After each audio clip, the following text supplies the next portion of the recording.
Hey, dinner group leaders, welcome. We want to give you an opportunity to hear from other leaders in our community at Hoboken Grace. And for the next several videos, we're going to be bringing on starting point leaders to help us out in this conversation because they've been walking through this for several years. And so this is an opportunity to learn from them on how we can walk through our groups and just do the best at leading starting point. And with me today is Adam and Jess Sidor. Adam and Jess have been in Hoboken. How many years have you guys been in Hoboken? 8 years. 8 years. That's awesome. I remember when Adam came to Just our longer, but yes.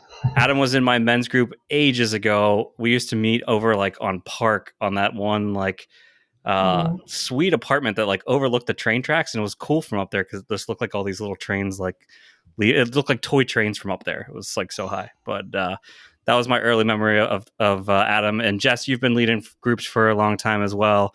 And then you guys made the switch over to Starting Point. So what got you interested in Starting Point? I was invited to attend a Starting Point.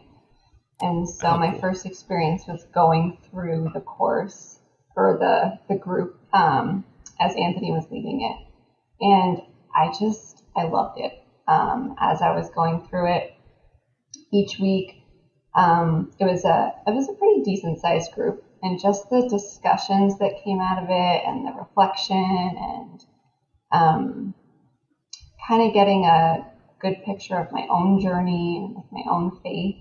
Yeah. I just loved everything about it. So I knew that I kind of wanted to be involved going forward. Yeah. I love that that's like an important part of Starting Point, which is about owning your own faith and starting that, even if we've been on this journey, sometimes it's the faith of our parents or it's the faith of something else. And we've sort of collected things over the years. But I think Starting Point does a really good job of helping you kind of own your own faith, which is really important in everyone's individual walk.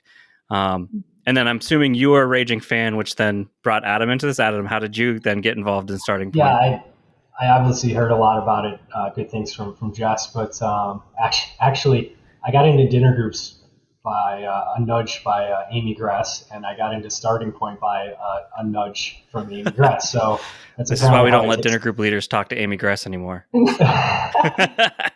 it's all good, but I was very much intrigued to hear that it was an opportunity to hear or speak to folks that are new or curious to the faith and kind of have real discussions with them. So it was a nice change of pace in that regard. So that's how I got interested. Cool. And what have you guys enjoyed most about walking through Starting Point? Adam, we'll start with you on that one. What have you enjoyed most about this journey with other people inside of Starting Point? Yeah. I think what I like about it is it breaks barriers and just creates a place to have real conversations that seem to be uncomfortable or just aren't touched in your day-to-day circles. We live in a time and a place and a culture where it's just like talking about faith. That's personal. Keep it to you. Even within our church circles, there's topics within that seem taboo. Like let's just avoid it. I feel like this kind of let's all get it on the table. Let's just be real people, and let's address the doubts, concerns, the stumbling blocks that we all have or had at one point, and let's just chat about it. And so that's what I've really liked is just being able to be real people and have real talks about difficult, tough questions. For me, I think what I've enjoyed most is just connecting with people who are still on that journey and still sort of have all of the questions and a lot of the doubts. I don't come from like a Christian upbringing, and so I've had sort of my own very long journey filled with lots of questions and lots of doubts, and I still do. And so to be able to like connect with them on a lot of those things has been really cool. Yeah, that's awesome. And what have you guys learned about leading Starting Point? I think one thing that I've learned after, I think it took a few groups before I sort of understood it, was that I think for me personally, the most important thing that I could remember to do during it was to just be vulnerable. Because it sort of helps set the tone. Where like if I can say, okay, here's this area of my faith that I really at one point struggled with, or maybe I'm still kind of going through that journey, or here's the doubts that I've had. It kind of allows the people in the group to either relate to it or open up about their own. So for me, I think I've learned that is like one of the most important things that I could do to sort of help facilitate like the best kind of conversations that we can try to get out of it. Yeah. For me, I've found, it took a few weeks or sessions, but the more personal and relatable the conversation is that appeals to the heart and not the mind is where real fruit seems to show itself. When the conversation is strictly intellectual and you start debating for debate's sake is when it starts to go down a rabbit hole that you don't want to go. And the more personal and relatable it is when real stuff happens, I think. Yeah, I love that. I have a guy in my group who's just really good at when we start getting in hypotheticals, you can count on him coming in and be like, yeah, but what does that look like in your life? And that's just a really great place to end up landing when you're in those clouds, to be able to come down and be like, okay, but what does this look like in the day to day? I can maybe understand it here, but like the day to day is super helpful. So what would you say is something that you're most excited about dinner groups walking through starting point? For me, I'm just excited for people to know what starting point is. Yes. So that they can just tell everyone they know about it. So that those people who are really seeking, they know exactly what to say to them, because I feel like a lot of people don't know what it is and don't know enough about it to really sell it to someone. So yeah, I'm just excited for people to have their own journey through it, but also sort of to be able to kind of move forward with it and let, everyone they can know about it. Yeah, totally. Yeah, I think about like the key relationships that every individual in your group has, and they deep down desire to reach others, their friends, coworkers, neighbors, but sometimes they don't necessarily know the resources that are available to help them out with that. And I think that this kind of sets the table to open up that conversation and have more of the conversations, kind of like that threshold kind of conversations that we're talking about, of going side by side through these things with people. I think that I'm super excited for people to know that this exists, and for them to not just to walk through it for themselves so they can own it themselves, but then also share it with others, I think is going to be huge. So, all right. So go ahead. Yeah. Sorry. No, I was just going to say, I agree. Like I was thinking earlier, it has, just because it really goes so deep into all the different aspects of your faith.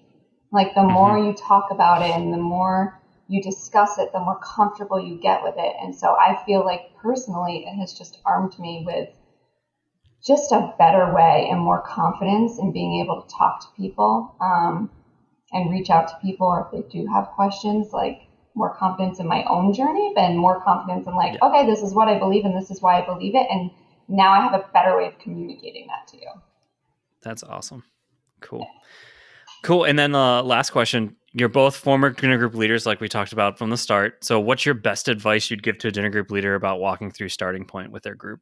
The most important thing you could do, which we've always been taught to do as dinner group leaders, is to just create a safe place that someone doesn't feel judged or uncomfortable about sharing maybe real doubts or real struggles that they have.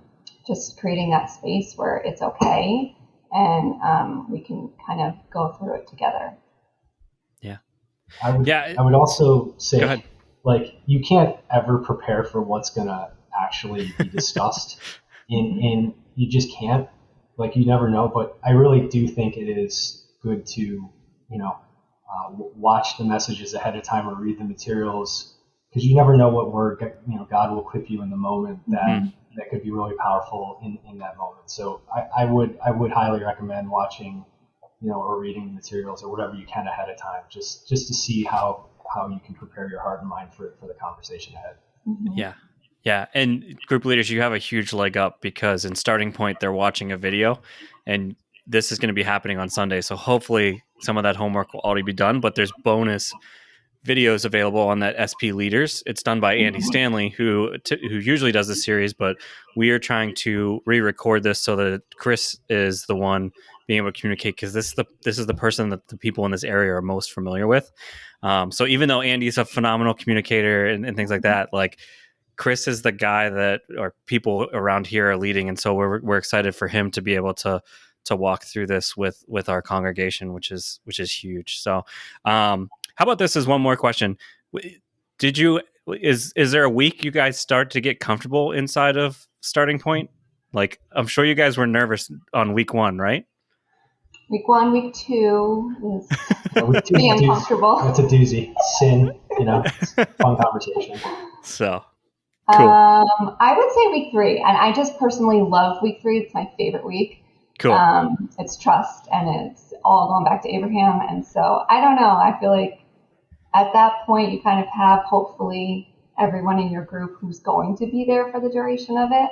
You might get some new people the first 2 weeks, and you sort of are starting to understand the dynamics of the conversation. But Yeah, and you didn't say this exclusively, Adam, but I think one of the things when you're talking about like not necessarily knowing where the conversation's going, I think that that's actually a great opportunity for us to turn to God, but to also stay connected to him and just realize like he's in control of this group and he's in control of this conversation.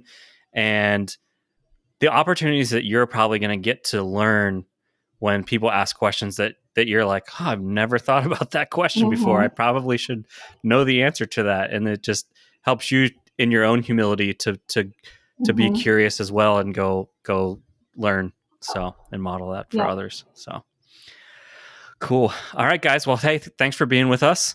We're going to be back next week. I'm not sure who's with us next week, but we're going to be previewing week 1, which is, I can't remember, but I will re-record this ending. So talk to you guys later. What is week 1? So, week 1. Cool. Oh, why don't we do this too? Starting point. Starting point. Oh, yeah. Week 1 is called Start.